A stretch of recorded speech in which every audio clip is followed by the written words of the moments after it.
Assalamualaikum warahmatullahi wabarakatuh. Saya Muhammad Rizky dari jurusan Teknik Pertambangan. Pengertian lempeng bumi.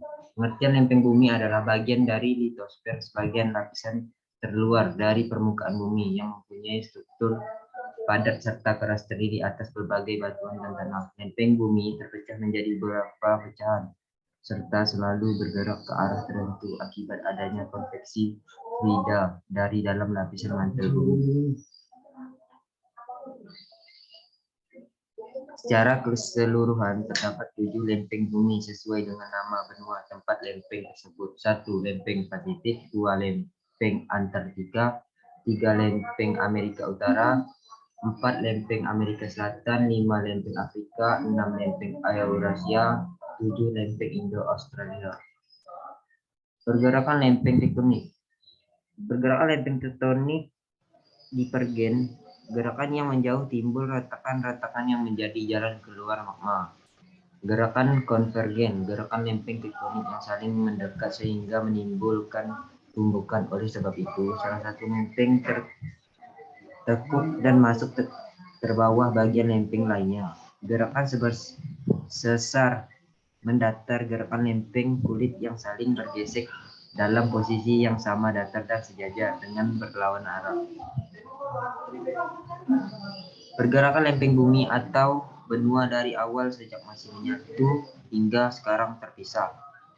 Keberadaan Pangea pertama kali diusulkan tahun 1912, namun sejauh sebelum penemuan alat-alat ini, pengembangan teori modern lempeng tektonik. Ahli meteorologi Jerman Alfred Wegener pertama kali mempresentasikan konsep Pangea yang berarti semua daratan, bersama dengan teori konferensi pertama tentang pergeseran benua. Gagasan bahwa benua di bumi secara perlahan bergerak relatif satu sama lain pada sebuah konferensi tahun 1912 dan kemudian dalam bukunya The Origin of Continent and Ocean 1915.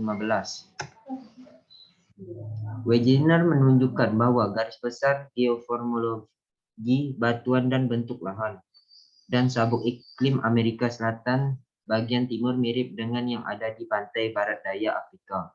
Dia juga berpendapat bahwa fosil-fosil tanaman dan hewan muncul di kedua benua ini dan bahwa ketika mereka masih hidup, organisme ini tidak mungkin melintas lebar Atlantik Selatan yang saat ini memisahkan kedua benua. Jadi logika menyatakan bahwa Amerika Selatan dan Afrika pernah menjadi bagian dari daratan yang sama. Wegener menyimpulkan bahwa Amerika Selatan dan Afrika juga yang lain telah terhubung satu sama lain, mungkin melalui jembatan darat sekitar 250 juta tahun yang lalu. Dia juga percaya bahwa Pangea telah hampir sepanjang sejarah bumi. Wegener mengandalkan karya ahli geologi Austria Edward Swiss yang meskipun ia adalah pendukung besar keberadaan benua-benua yang tenggelam pertama kali, mengembang konsep Gondwanaland, sebuah super benua yang bertahan dari 600 hingga 180 juta tahun yang lalu dan terdiri dari masa kini Afrika, Amerika Selatan, Australia, India, dan Antartika.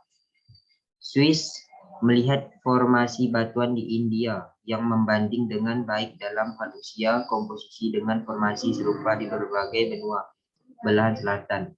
Wegener menggunakan karya Swiss untuk mendukung hipotesis pergerakan benua sendiri dan menganggap Gondwanaland sebagai bagian selatan Pangea. Perpecahan Pangea dimulai sekitar 207 juta tahun yang lalu ketika beberapa komponen pembentuk Pangea, Laurasia, dan Gondwana mulai bergerak dan saling menjauhi. Dimulai dengan pergerakan Laurasia menuju belahan bumi utara, Gondwana ke belahan bumi selatan. Di antara kedua benua raksasa tersebut, Gondwana usianya lebih singkat karena mulai terpecah sekitar 200 sampai 600 juta tahun yang lalu. Laurasia mulai terpecah sekitar 200 hingga 100 tahun yang lalu. Lebih lanjutnya, Pangea mulai pecah sekitar 200 juta tahun yang lalu sebagai akibat dari pergerakan lempeng tektonik bumi. Konveksi mantel yang disebabkan oleh lepasnya panas dari interior bumi mendorong pergerakan lempeng-lempeng tektonik. Sama seperti Pangea dibantu dengan didorong bersama karena pergerakan lempeng bumi menjauh di zona keretakan. Keretakan material baru menyebabkan terpisah. Para ilmuwan meyakini bahwa keretakan baru dimulai karena kelemahan pada gerak bumi di daerah yang lemah itu. Magma mulai mendorong dan menciptakan zona keretakan vulkanik. Akibatnya, zona keretakan tumbuh begitu besar sehingga membentuk cekungan dan Pangea mulai terpisah. Oke, sekian dari saya. Terima kasih. Wassalamualaikum warahmatullahi wabarakatuh.